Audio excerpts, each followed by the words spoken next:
cultural analyst and philosopher, coined the famous phrase, the medium is the message. I think coined to explain that if mass media is controlled by a few individuals, the messaging you're receiving is likely the agenda of those few individuals. We all know that MSNBC, CNN, the BBC ultimately represent a handful of views when it comes to global imperialism, the power of the state, partnerships between commerce and deep state bureaucracies that amount to the nullification of democracy as we understand it.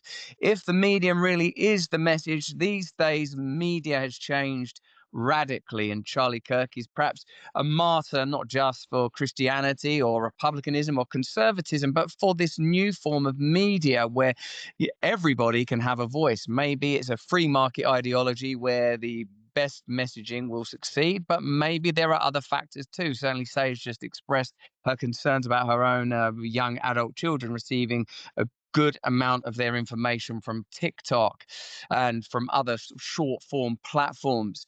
In the United Kingdom, there is division. For a brief moment this weekend, there appeared to be something resembling unity because the nationalist marches led by Tommy Robinson seemed to be very, very successful and to go off almost without a hitch. We had a reporter there ourselves, and I believe we have some coverage of that march now.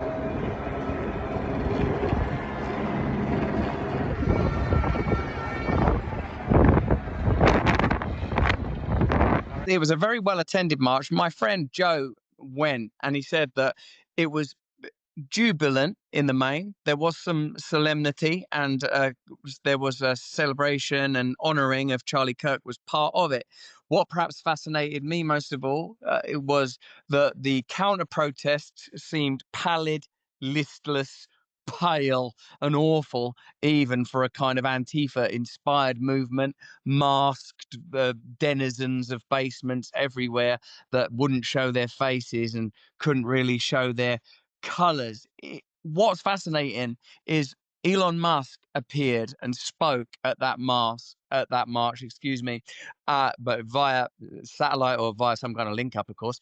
And what's interesting is between Elon Musk and Tommy Robinson, you have perhaps in a way comparable to the certainly to the posthumous impact of Charlie Kirk, in that Tommy Robinson is persona non grata in the UK. He's been jailed, he's been banned, he would be cancelled into oblivion were it not for the fact that Elon Musk has taken an interest, in particular around his reporting about rape gangs in the United Kingdom, and has reposted a lot of Tommy Robinson content.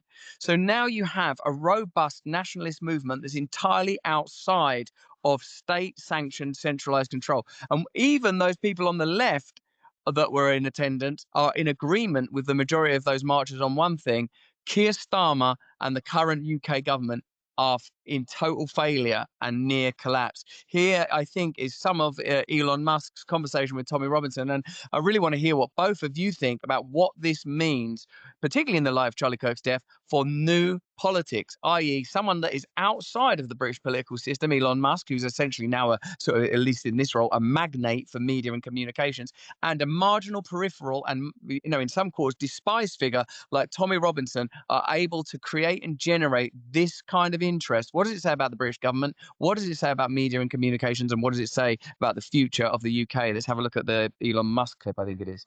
The government can obviously use whatever powers are available to suppress the people. And so I really think that there's got to be a change of government in Britain. And you can't, we don't have another 4 years or whatever the next election is. It's too long. There's genuine risk of rape and murder and the destruction of the country and dissolution of the entire way of life. If you weren't under a massive attack, then people should go about their business and just live their lives. But unfortunately, if the fight comes to you, you don't have a choice. So you have to rally all of the people of Britain to fight for the future. Let me ask and if this doesn't happen, there won't be a future. Are you ready to fight for your future, Britain? Fight for your future. Do it. Go. Will we be gagged any longer, Britain? Well, there you go. A bit of jingoism and excitement there. And Elon doing his excited persona, which is always brings some very particular feelings to the forefront for me. God love him, that glorious and magnificent nerd. Did you know most methylene blue sold online is the same grade used in fish tanks? That means low quality bottles, often made overseas with no testing for heavy metals. That's why you can trust the wellness company's Recharge, a doctor formulated supplement that combines powdered methylene blue with NAD plus and PQQ.